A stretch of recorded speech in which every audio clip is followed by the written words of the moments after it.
When buying or selling a security, it is a good idea to understand the bid-ask spread so you are getting the price you think you are. Holy banana bread, let's do this! The bid-ask spread is an important concept for day traders to understand. It is the difference between the bid price and the ask price for any particular stock, and it can have a significant impact on the profitability of any given trade.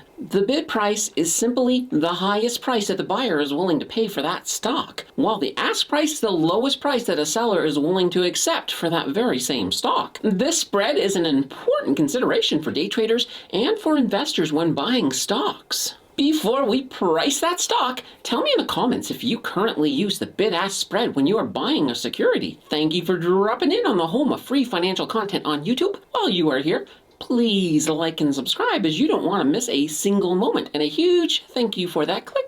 The bid-ask spread exists because there is a natural discrepancy between the price at which a buyer is willing to buy a stock and the price at which the seller is willing to sell it for. Buyers are typically willing to pay a little bit higher for a stock, while sellers are usually willing to accept a little bit lower price. This difference in willingness to pay and willingness to accept creates that bid-ask spread. When you buy a stock, you typically pay the ask price, which is the lowest price that the seller is willing to accept. However, you may be able to negotiate a lower price if you are willing to pay a price closer to the bid price.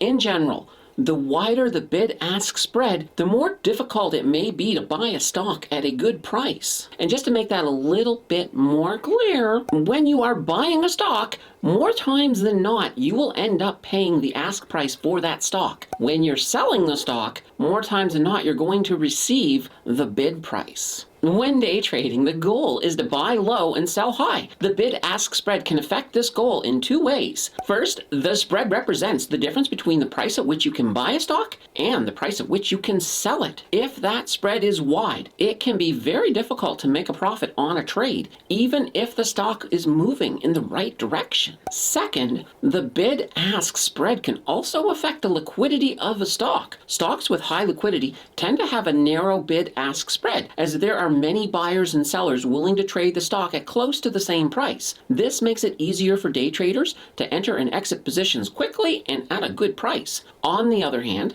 stocks with low liquidity may have a wide bid-ask spread, which can make it difficult for day traders to trade the stock without incurring significant costs. When day trading, it's important to keep an eye on the bid-ask spread and choose stocks with a narrow spread. This will help ensure that you can enter and exit positions quickly and at a good price, increasing, of course, the chances of making a profitable trade. Additionally, it's important to consider other factors, such as the company's financial health and the overall state of the market when choosing stocks to day trade. By doing your homework and carefully selecting your trades, you can increase your chances of success as a day trader. Ultimately, the bid-ask spread is an important consideration for investors when buying or selling stocks. It can affect the price at which a trade is executed, and it can be, as we mentioned earlier, a good indication of the liquidity and also the volatility of a stock. By understanding the bid-ask spread and its potential impact on a trade, investors can make more informed decisions and potentially increase their chances of success in the stock market. I will point out that when I began to day trade, initially I was unaware of exactly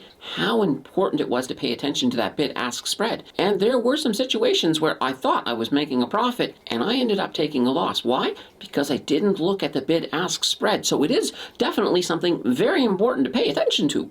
The fun does not have to end here. Check out my video on my Wealth Simple portfolio that I will link on the left. Otherwise, check out the video on the right that YouTube thinks you will like. Your click will decide who is right, and I will see you in the next video.